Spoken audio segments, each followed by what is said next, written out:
So give us a lot.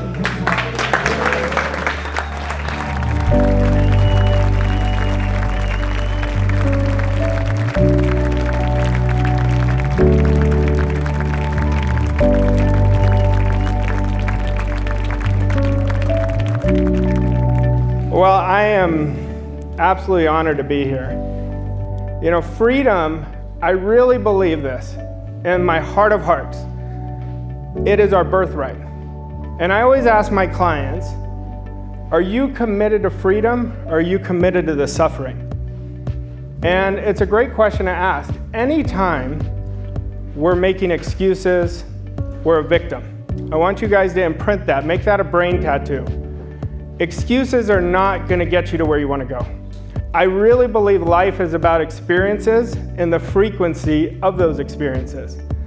And I know when I changed my life, this man right here, Bob Proctor was my biggest mentor, my closest friend. We worked side by side together for almost 14 years. Before he passed, we had a great chat at his house the day before. And he said, we did it. And he said, now I'm passing the baton to you.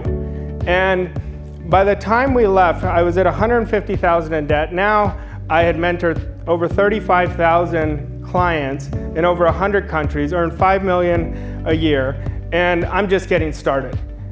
You know, make a decision that you're gonna be one of the top 1% that goes and creates the life on your terms, that moment where you springboard and take a massive quantum leap. And I can promise you, I don't care where you are right now, it's not even close to where you can go.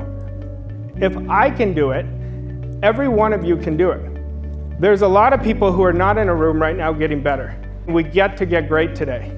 We get to. There's somebody who is in the hospital room. There's somebody who can't get up.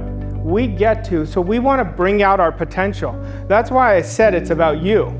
Everything that has happened in your life right now, everything has prepared you for what's going to happen going forward. That means your failures, your successes, your procrastination, your doubts, your excuses, your triumphs, everything that has prepared you is for something much greater. And what you want to do is own that. And there's another version of you dying to come out. But I know you have this silent voice saying, okay, this is it. You know, I used to have that silent voice. And you know you have that voice because there's another person inside of you who knows how to 10x your results, that knows how to create millions, that knows how to learn how to serve at a $10 million level. See, a lot of people think millions is about what you earn. Wealth is a reflection of your thinking. It's a reflection of who you become. Go hang around A+ performers. They all have an unwavering level of faith in themselves. But those same people used to have an unwavering level of insecurity, I promise you. And I share with anybody I coach, insecurity is not a bad thing. I think it is one of the greatest gifts we have because that tells us what we can work on. You know, most people are running from their insecurities. No one wants to talk about self-image. Self-image is a direct reflection of what we draw into our life. Burn that in your mind. We cannot outperform our self-image.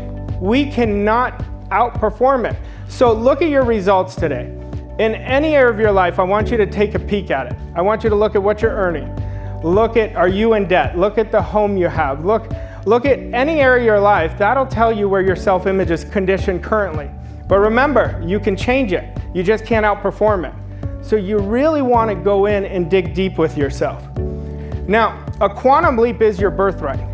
And you want to accept this idea. Every day, you could take a quantum leap. And in retrospect, in a few months, you're going to look back and you're going to see that you guys took a massive quantum leap. But in order to take a quantum leap, you've got to make an irrevocable, committed decision. Is it going to be one day or day one? And are you going to make an irrevocable, committed decision? When I say irrevocable, committed, I promise you, you're not going to make any type of quantum leap just with a decision. It's got to be an unwavering, I don't care how it happens, decision. See, there's a difference between being interested in creating the life you want and being committed. When we're interested, we do what's convenient. When we're committed, we do whatever it takes. We accept only results, not excuses. That's why this slide you want to wake up every morning with. Is it going to be one day or day one? And I encourage every day to be day one, because that's how you stay humble and hungry. You know, the biggest fallacy is so-and-so has earned millions or gotten the best shape, and that's their identity. That's part of their identity. But years ago, they didn't do that. Were they less of a person? No, they just hadn't grown. And everything is about awareness. Now, 1% is all you have to do every day. 1%. You just have to get 1% better, 1% more discipline. Operate 1% with a much greater standard. You know, and I'll get into standard because I teach standard so much, because standard changed my life. But I really believe at the heart of hearts, our personal standard is our DNA to success. Now, you've got to ask yourself, what type of standard do I really have? But if we're going to create a massive quantum leap, if you're going to turn your annual income into your monthly income, if you're going to surround yourself with A+ performers, if you're going to get in the best shape of your life, we first have to take extreme ownership. That means taking ownership of our doubts. That means taking ownership to where we are today. Everything that has prepared us, like I said, for my life has been my responsibility. Now, my mentors helped me, but I had to do the work. Your mentors helped you, you had to do the work. Anybody who's sitting here has to own that, because I can't make decisions for people. I can't discipline people. I could tell them what to do, but that doesn't mean they're going to do it. So this is where ownership is absolutely critical to taking us to where we want to go. And this is where we've got to think bigger than anything you've ever thought of, because it doesn't take more effort or energy to create something big than to create something small. Most people out there, and I'm not going to suggest it's in this room, but most people out there, I ask them, what's your goal? It is like a question like they've never heard that before. It is the most amazing thing to me. And that's why 95% of people out there do not know what they want. If you don't know what you want, you have no chance. You're just creating your life by the law of averages. Like, you really have to be a dog. And you really have to go at it with a certain intensity, or else it's not going to happen. Remember this and burn this in your mind. The universe rewards the bold. It does not reward people tiptoeing. You've got to go and have an idea that is so out of your comfort zone, but you act on it right away. That's how you start getting comfortable being uncomfortable. We've got to step out of our comfort zone, but the only way we do that is to think big.